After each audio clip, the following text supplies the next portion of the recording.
नमस्कार। मैं डॉक्टर राजकुमार संस्कृत सौर्यम चैनल में आप सभी विद्वज्जन सभी छात्र छात्राओं का स्वागत करता हूं। यदि आप मेरे चैनल पे पहली बार आए हैं तो मेरे चैनल को सब्सक्राइब लाइक कर लें, जिससे संस्कृत के सभी ग्रंथों का पंक्तिशः अध्ययन एवं विशिष्ट व्याख्यानों का आप श्रवण कर सकें, सुन सकें, उसका लाभ उठा सकें। संस्कृत के प्रचार प्रसार के लिए इस वीडियो को अधिक से अधिक आप शेयर करें, जिससे सभी संस्कृत अनुरागियों को इसका लाभ मिल सके। प्रातः स्मरणीय परम पूज्य गुरुजी का संस्कृत सौर्यम चैनल में हृदय से हार्दिक स्वागत एवं अभिनंदन करता हूँ। आइए गुरुजी के श्रीमुख से ग्रंथ का पंक्तिशः अध्ययन करें। धन्यवाद। आर्थी व्यंजना के स्वरूप पर प्रकाश डाला गया, जिसमें बतलाया गया कि वक्ता आदि के वैशिष्ट्य का ज्ञान जो है वो व्यंजना का सहकारी होता है। तो प्रत्येक का ये उदाहरण देते हैं मम्मट। तो पहला उनका है पद्य वाक्य, जो प्राकृत भाषा में है, अयि पिहुलम जल कुंभं धेत्तूण इत्यादि। इसकी संस्कृत छाया है, दो संस्कृत छाया मिलती है।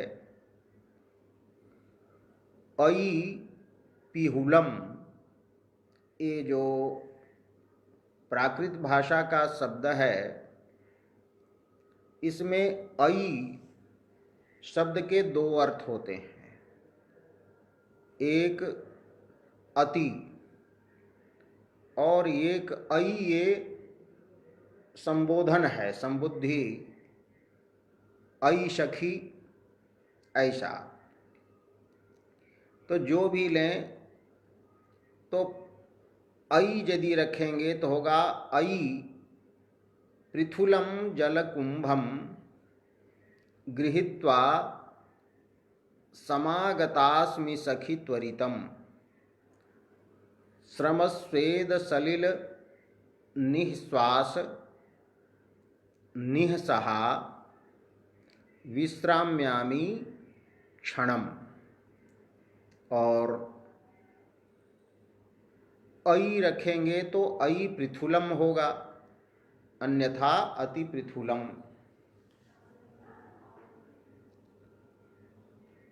तो आर्थी व्यंजना के सहायक अनेक होते हैं, एक से व्यंग्यार्थ नहीं होता,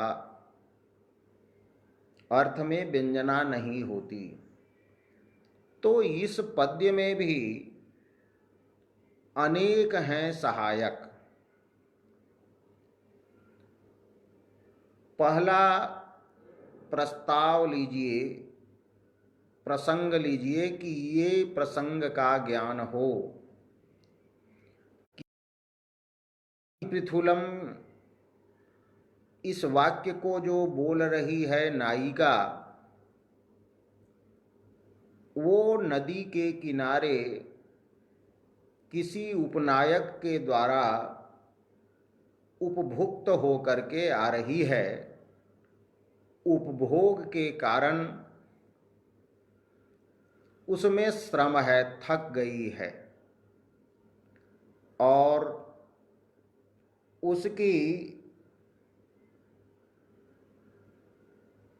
उसके शरीर में पसीने आ रहे हैं।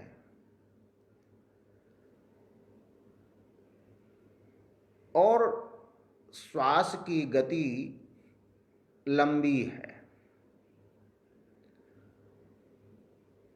तो दीर्घ श्वास ले रही है, श्रम है, श्रांति भी है, पसीने भी हैं और निश्वास भी है। तो ये तीनों किसी पुरुष से रति क्रीड़ा करने से भी होते हैं। तो इनमें रति क्रीड़ा जन्यत्व भी हो सकता है। और दूसरा कि कोई बड़ा कार्य हम करें, भार उठावें, तो भार उठाने में भी श्रम होता है, पसीने होते हैं, और श्वास की गति लंबी हो जाती है। तो ये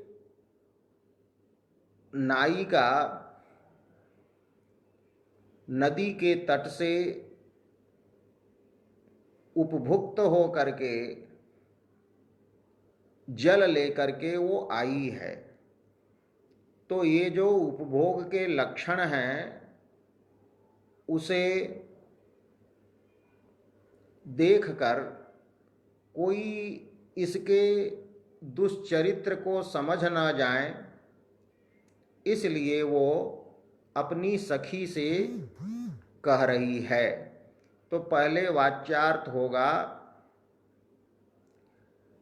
कि हे सखी, यहाँ नायिका अपनी सखी से कह रही है कि हे सखी, समागता अस्मि, सम्यक अहम आगता अस्मि।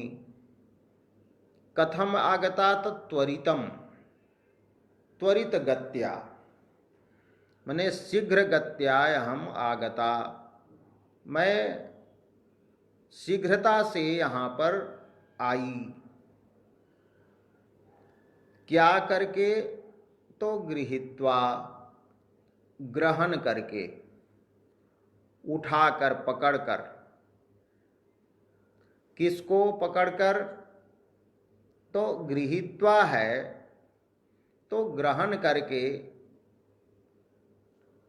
इसको मैं आई हूँ। किसे? तो जल कुंभम, कुंभ जो है घड़ा, वो खाली नहीं है। जलेन पूर्णम कुंभम, जलेन पूर्णः कुंभः जल कुंभः। तो यहाँ होगा मध्यम पद लोपी समास। तो जल कुंभम गृहीत्वा, और जल कुंभ कितना है? बहुत बड़ा है। अति पृथुलम, अति पृथुल मने अति विशाल है। इसे उठाने के लिए जितनी शक्ति अपेक्षित है उतनी शक्ति मुझ में नहीं है। तो अति पृथुलम जलकुंभम गृहीत्वा अहम त्वरितम समागतास्मि, तुरंत मैं यहाँ आई हूँ। इसलिए क्षणम विश्राम्यामि, क्षणम क्षण काल पर्यंतम ईशत विश्रामम करोमि, मैं थोड़ा विश्राम करती हूँ। कैसी मैं? तो ये कहते हैं कि यह श्रमः, जो श्रम हुआ, जो श्रांति हुई, जो खेद हुआ, तस्मात्, श्रमात्, श्रम से जो उत्पन्न हुए स्वेद सलिल, स्वेद सलिल मने पसीने के जल। स्वेद कहने से ही पसीना का ही बोध हो जाता है, लेकिन सलिल दे देने से मने कि स्वेद की धारा बह रही है, पसीनों की जल धारा, मने अत्यधिक श्रम हुआ। तो श्रमात यत वर्तते स्वेद सलिलम, और जो है निःश्वासः। तो श्रम स्वेद सलिल निःश्वासौ, श्रम से उत्पन्न होने वाले स्वेद सलिल और निःश्वास को निःसहा, निः शेषेण या सहते, सा निःसहा, श्रम से उत्पन्न होने वाले स्वेद सलिल और निःश्वास को अत्यधिक सहन करने वाली, अर्थात अब बहुत मैंने सहन कर लिया, अब सहन करने की इसमें क्षमता नहीं है, इसलिए मैं थोड़ा विराम लेती हूँ। इसलिए निःसहा का भावार्थ बताया कि उसके सहने में असमर्थ अब मैं हूँ, क्योंकि इसे बहुत सह लिया। तो हे सखी, अति पृथुलम अति विस्तीर्णम विशालम तत्रापि जलेन पूर्णम जलपूर्णम कुंभम अहम गृहीत्वा त्वरितम त्वरितगत्या समागतास्मि, अतः श्रमस्वेद सलिल निःश्वास निःसहा अहम क्षण मात्रम विश्राम्यामि, क्षण मात्र में विश्राम करती हूँ, विश्राम लेती हूँ। तो यहाँ वाच्यार्थ में कोई बाधा नहीं है, क्योंकि विशाल जलपूर्ण कुंभ को लाने से और उसमें भी शीघ्र गति इसलिए हुई कि देखा जाता है कि भार जब अधिक हो जाता है सिर पर या हाथ में भार अधिक उठाते हैं तो सोचते हैं हम कि शीघ्र गति से चलें, जल्दी पहुंच जाएं अपने गंतव्य तक। तो श्रम और उससे स्वेद सलिल तथा निःश्वास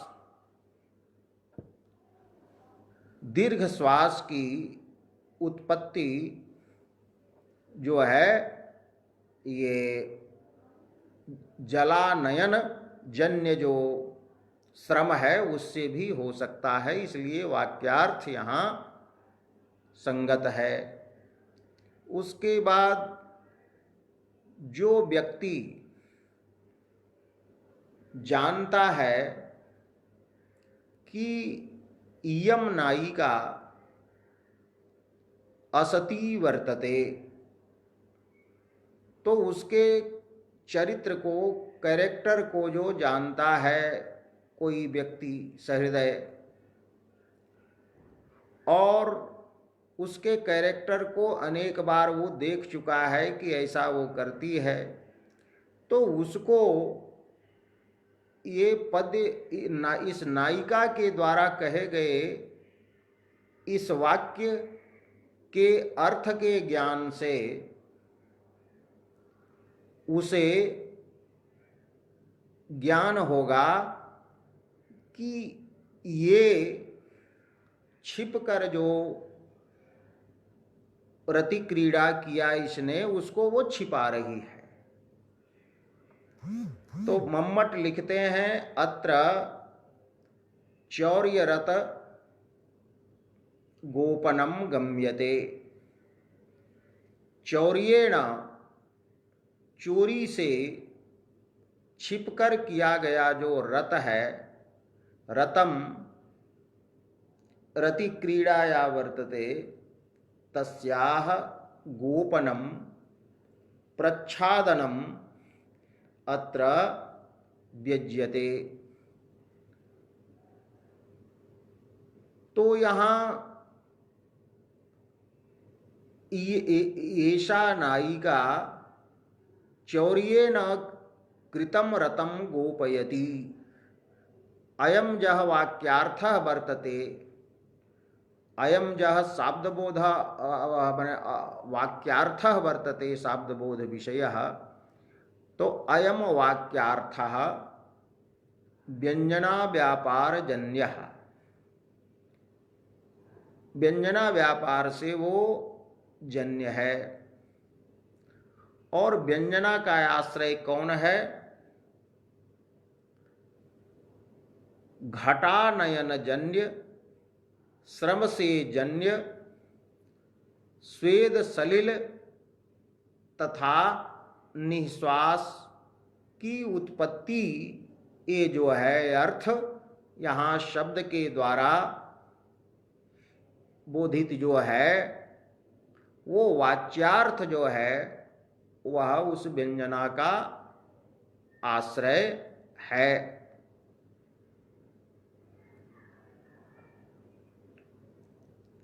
तो वाच्यार्थ में जो व्यंजना आई यहाँ पर, उस व्यंजना का हेतु है सहृदय में रहने वाला वो संस्कार की असतियाँ ऐसा ही बहाना बना करके अपने सतित्व की सिद्धि करती हैं। तो ये ज्ञान है, वो प्रतिभा जुस है, ये वासना है उसमें। और साथ साथ ये एतन नायिका के वैशिष्ट्य को भी वो जान रहा है। तो यहाँ नायिका में जो चौर्य रति कर्तृत्व रूप जो स्वभाव है उसका वैशिष्ट्य का ज्ञान जब जिसको होता है कि वक्त्री नायिका ऐसी है, तभी ये व्यंग्य का ज्ञान होगा। यदि यहाँ पर वक्त्री नायिका कोई सती हो, तो सती स्त्री, पतिव्रता स्त्री यदि इस वाक्य को कह रही है,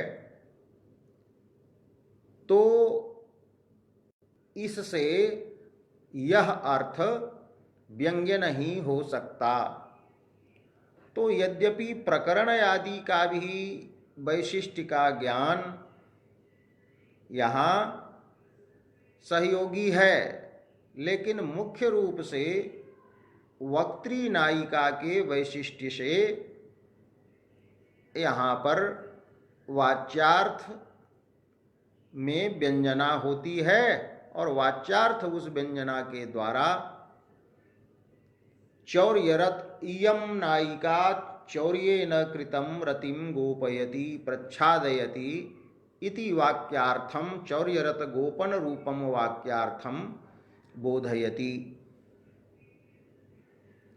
तो वक्त्री वैशिष्ट्य से होने वाली आर्थी व्यंजना का उदाहरण यह यहाँ हुआ।